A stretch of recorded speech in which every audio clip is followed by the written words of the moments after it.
Welcome back to the Wallaway. We're excited to have Ghulam Kehar back on our show. Last time you were here, you had some good news. Started with LaunchGood, and we're about to embark on a new journey. So before we get to the second part of that statement, tell us about now that you've been with LaunchGood for some time, and based on what you said to us a couple months back, what's some initial analysis or feedback after being with LaunchGood for a few months now? Welcome, Sam. It's nice to be back. So, alhamdulillah, LaunchGood, like I said, it's been a few months. It's been everything I was hoping it to be. Nice. It's a good culture. They got good leadership there, and the work's been engaging. A lot of trial and error. A lot of trying and failing and succeeding and moving in the direction that becomes apparent. So it's been fun. Great people, great work. Meaningful work. And I feel like it's only the start, so there's a lot more to do. And just give us a quick highlight in the sense of, since we have Muslim and non-Muslim viewers, Ramadan just finished. Yeah. So in faith-based organizations or organizations that serve faith-based communities, what does that time of Ramadan look like in those organizations? Sure. So Ramadan's a time of giving for Muslims. So nonprofits or anybody involved in like the charitable sector, it's like, it's a month of Super Bowl every day, right? So it's very busy. People are giving, looking for places to give, whether it's, local or international. So at LaunchGood, we're in the middle of that. We facilitate giving. So we're working with, in the nonprofits, we're working with the donors, we're connecting them. So it's an extremely busy 30 days, but it's wonderful. And, that's kind of how Ramadan plays out, but then it kind of slowly dies down. Okay, so LaunchGood, check in terms of it was what you expected, and then you were also embarking on a new journey, which is with the Coast Guard. Yeah. So can you give us a breakdown of, before we get into the technicalities of what you did while you were there and boot camp and whatnot, what intrigued you and interested you in even joining the Coast Guard? Sure. So yes, I did join the Coast Guard's Reserve since the last time we spoke. It's always been, I guess, a kind of way of mine to see, okay, what more can I do? So, I was at a point, a few years ago where I was exploring, all right, I'm doing something professionally, community-wise. I was like, okay, what more can I do to, to serve, to help, but also grow in the process? And, physical challenges always kind of attracted me a little bit in the different things I do. So, this was a perfect opportunity because it was, I didn't have to leave or change my current career. I get to serve, and then, one of the Coast Guard's many missions is to, essentially, save and protect lives. And, I get to grow in the process. There's a lot of training, a lot of new challenges, a lot of environments you put in where you have to grow. So, then alhamdulillah, it just led me there. So generally, now I'm seeing like a pattern, right? Because when we were here last time, you talked about Amana Refugee Services, something that you helped co-found, and then obviously you passed the mantle on. But again, it was servitude. With LaunchGood, you just mentioned in Ramadan that this is like a Super Bowl for all nonprofits. Again, there's servitude. So what is this? What is it about serving others and helping others and empowering others that resonates with you specifically? So you mentioned the physical side of the Coast Guard, but now the servitude side of it. What is it about that across the board that just intrigues you? It's a great question. I think, for me, a lot of it is rooted in our faith. Just as a Muslim, it's just, the Prophet Muhammad, who peace and blessings be upon him, who we strive to follow. That was his life, is just serving others. And I know it comes naturally to some people versus others, but it's just a lifestyle, that it's not an event, it's a lifestyle. So, just trying to build upon that lifestyle of how we can bring in servitude into every aspect. And one of the, I guess, things that reminded me now is I was, a few years ago when I was just, enjoying my time on the weekends, I was thinking that, okay, I'm doing some good in my career where it has meaningful work. I'm working with family.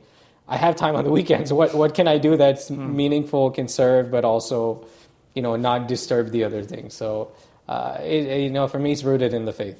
Okay, so we'll jump back on that point, but now definitely have to ask you about, because you've never served before. So now I remember you taking time away to go to boot camp. So what was that entire boot camp experience like? Just give us an introduction to that. So it was intense, but it was definitely fun and a growing experience. So the boot camp I went to was 30 days. The normal Coast Guard boot camp is actually 8 weeks. You get to go to a fast-tracked one if you have certain requirements. So I met those requirements. It was intense, but I honestly I enjoyed it a lot because it was a challenge, right? It was something different, new environment, new people, new experiences. So overall, like I said, I just say it was intense, but it was fun because we created a lot of bonds with our group. We had about 30 members or 30 recruits in our company. That's what it's called. You're sleeping, living, breathing, eating together for 30 days almost, right? So you build some good relationships. You get a little bit used to the military lifestyle of attention to detail, long hours. There was a lot of the whole yelling, company commanders yelling at you. So you go through a lot in a short time. So you create a lot of bonds and you feel like you grow a lot. So I just felt like I grew a lot, but I wouldn't do it again if I had the choice. So talk about that growth, because last time we talked about this, you mentioned some like lessons learned. So what are some lessons that you can share in terms of, because of your experiences, because of the, as we would say in the old school, because of your experience with your brothers in arms, right? Or just living with people, growing with them, encountering different personalities, or maybe even the structure of how the boot camp was set up. What are some lessons that you learned? Man, there's so many, but a couple that come to mind is one, like becoming an attentive and active listener. That was really because you're trying to save yourself initially, not be yelled at, not singled out. So you try to do everything right, but it's designed where you are going to mess up. But your listening goes up another notch. You're like, all right, let me like pay attention to everything that's being said, being done. It's kind of like a heightened sense of attentiveness all the time, which tires you out a lot. So that was one. You become a little more attentive. Then on the same note is attention to detail across the board. Whether it's getting up, making your bed a certain way every morning, putting your shoes a certain way, your rack has to be done a certain way. You have to walk out a certain way. You have to address a certain way. Everything you do has to be done a certain way. And if you don't, you're called out and you're punished for it. So attention to detail, which I tried to do before, but it's just at a different level over there, right? That's when you learn to pay attention to the small things that add up to the larger things. And then, well, you mentioned something last time about the like time management, going to bed at a particular time. Everything is super structured, and you were talking about some of those benefits. Yeah. So that's what I was going to get to in terms of the structure. So I really enjoyed the structure because you start to see like your body gets used to it, and then you start like feeling the benefits of the structure. You wake up early morning. We wake up 5:30 a.m. Being yelled at. You have to be up and ready in 1 minute while they take roll call. And then they give you time objectives. All right, in 30 minutes, be dressed in a certain uniform and be at the certain place. So throughout the day, you're structured. You have everywhere we go outside of the building, you have to march as a company. There's a squad leader has to call the cadence. So everything you do, you did not only in structure but as a unit. So the structure really helped. The long 16, 17-hour days.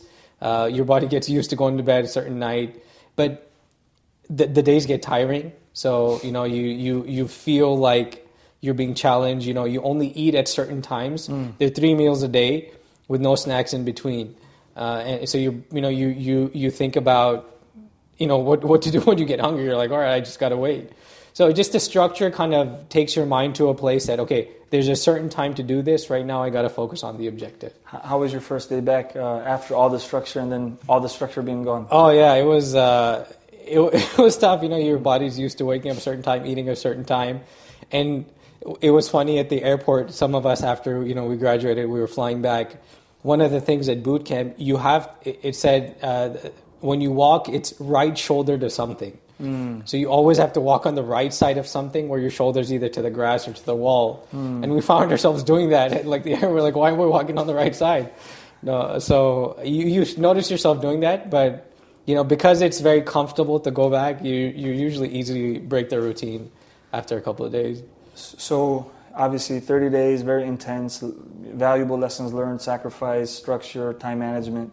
Coming back, I'm sure there were things that you would like to impart on the community, like our community in general, from the lessons that you learned from the learning experiences. So what are some things that you would like to share with the community if you had the chance?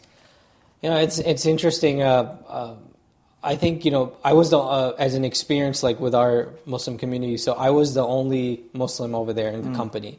A lot of my company some of them had served overseas. They might have met a Muslim, but most of them hadn't, spent time with a Muslim like that. So it helped me, it helped that, going in, I was very upfront and confident about my faith that, look, I need certain times to pray.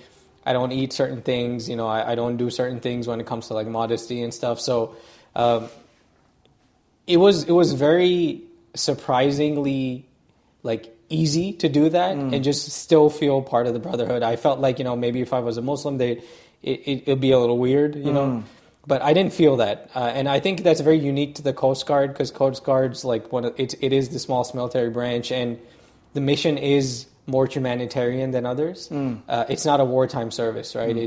It's all, the mission is active all the time. It's a lot of protection, a lot of life saving, a lot of things to serve the public good. So it was unique in that sense. So I encourage my message to a lot of folks when I come back is look into it. Look into the reserve, the Coast Guard Reserve. It's you get forget the benefits, but just for you as your growth, and the representation as a Muslim, I think you'll do great. You'll learn so many things. You'll get to explore so many options. So, just explore it. Maybe it's right for you. But just like you mentioned, in terms of now, it's not a wartime effort, and also that aspect of the Coast Guard saving lives, right? So what about that correlation with just Islamic principles in general about protecting and saving lives and things of that nature? That's why the Coast Guard was a perfect fit, right? So the Coast Guard has many missions, but they all revolve around protection, security, life saving. So when I was looking to which branch to join, this was the clear standout, because it just aligns so much. I mean, it just aligns, simply put it. You're helping others. You're in whatever you're doing in the Coast Guard, you end up doing some way of service, whether it's directly pulling someone out of the water, or being standing on guard somewhere, or going out for a check. It's just all aligned with service. So it was so perfectly aligned that I saw no hesitation at all. Yeah, what's interesting is that what you mentioned earlier about you had preconceived notions that because of religious modesty or food restrictions that it would be difficult, and then you found it surprisingly accommodating. Yeah. So I would say in general, I find that not just with the Coast Guard, but things in general, right, where people are not familiar with something, they're interested in maybe traveling or picking up a new hobby or going to the gym, whatever it may be. But there's a hesitation based on maybe some preconceived notion that might not be entirely accurate. Yeah. So I guess simple question or simple answer from you is: do you recommend in general? Because I've learned from you that you try various different things in your history, right? So do you recommend people just kind of sometimes push into that uncomfortableness or that discomfort and kind of engage with new opportunities? Obviously, of course, absolutely. And I think I hadn't done that in a long time, and this boot camp was probably the most intense version of it. But I feel even though I'm the same person, it's like a different level now. When we are comfortable, when we're not challenged, we really don't change, right? Change happens in an uncomfortable environment, and it shows you your potential. That's what I came out. One of the big lessons that I personally took when I was reflecting upon my experience is, what if I didn't do this? I would have never known how much more I could do. What's my potential, right? You're only going to find out your potential by actually living it, right? So if you think your potential is a certain level, all right, get there. And maybe you'll see that you could do much more. In a certain way, as I said, the physical aspect was, I trained a lot, I prepared a lot, but I was kind of underwhelmed of how physically not challenging it was. But not to make, I want to be clear, there's certain requirements, so you have to, meet a certain level. But for me, it showed me, all right, I can do much more physically than that. So I came out of this saying, all right, there's something more than this up ahead. So is it fair to say that you thought your ceiling was somewhere, but then based on pushing yourself, you realized your ceiling was much higher? Absolutely. But if you had never gone through this experience, so basically the point I'm making is because you went through this experience, it's probably now propelled you in your mind to think, I want to try some other things, and this is a roadmap to achieve these things. Absolutely. And another lesson that I was talking to someone else about is that it showed me that it reminded me that when, if you want to do something, you put in the time, you put in the effort, you plan it out, you do the homework, you can do it, right? I was really scared about the physical aspect because I was out of shape. I trained so hard, and I got there and it was no issue. But I put my heart and soul into it, and I accomplished something, and it just reminded me that all of us can do that. It's not something special, unique to certain individuals. You just have to put in the time, put in the effort, do your homework, and go for it. You'll learn something along the way, and you'll achieve something along the way, and you'll show yourself how much more you can do. So with what you're able to tell us in general, now that we've learned a little bit more about you over the last 2 interviews, from college and starting Amana to passing on the mantle, we talked about leadership. We talked about moving to LaunchGood and working with the right team. Now we talked about the Coast Guard Reserves. What's on the horizon? Oh man, I don't know. I'm gonna enjoy my time at LaunchGood and even Coast Guard, it's reserved, so it's not like I'm active duty doing it all the time. So within the Coast Guard, I plan to stay there and kind of work my way up in different things. I'm going to an advanced training later on in the year, which is 10 weeks compared to the 30 days. So that's a whole other beast. 10 weeks, you have to live there. You have to go through advanced training. It's less of a boot camp environment, more of a college environment where you're learning a lot, but it is still training. So that's what's next on the horizon. So maybe we'll talk after that and see how that goes. But that's more specialization in the area that you're going to work in. Well, Ghulam, it was a pleasure. Nothing but the best in the future, and we look forward to the 3rd interview. Thank you. Appreciate it.